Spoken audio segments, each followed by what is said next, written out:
The children, their eyes shining with hunger.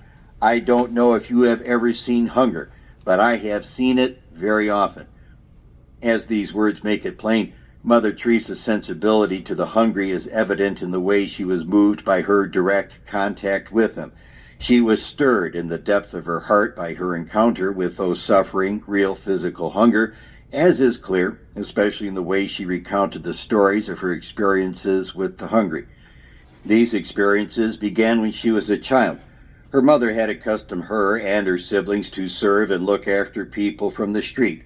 When she witnessed hunger or any other need of the poor, her reaction was, "We have to do something about it." She then did anything possible, and at times also the nearly impossible, in order to bring food to the hungry. At times she tried to literally move the world to provide food for those who were starving. Hunger may be something that is remote from our experience or from our immediate surroundings. Maybe we meet the poor who suffer hunger only through the disturbing reports about some faraway disaster.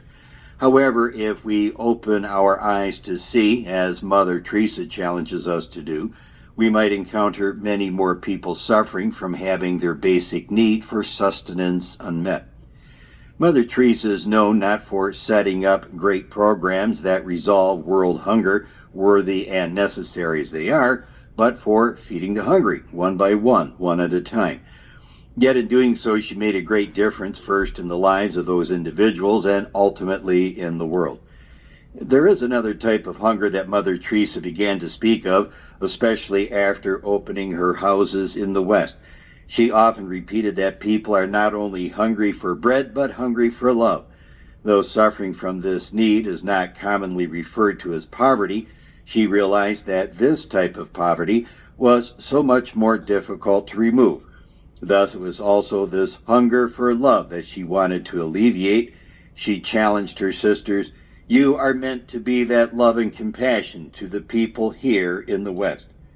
When I pick up a person from the street hungry, I give him a plate of rice, a piece of bread, and I have satisfied and I have removed that hunger.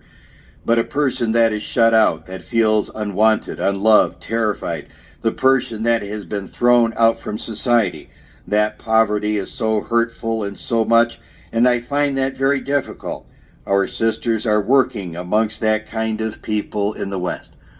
Finally, Mother Teresa found another type of hunger in countries both rich and poor, among the people of all classes and religious backgrounds. People are hungry for God, she used to say. This reality of spiritual hunger, which she experienced deeply and encountered wherever she went, she addressed in a simple and timely manner. She wanted to be God's love, His compassion, His presence wherever she went, so that people looking at her might come to know the God whom she wished to reflect. In her words, "It is because He loved. Before Jesus taught the people, He had pity on the multitude, and He fed them. He made a miracle. He blessed the bread, and He fed 5,000 people.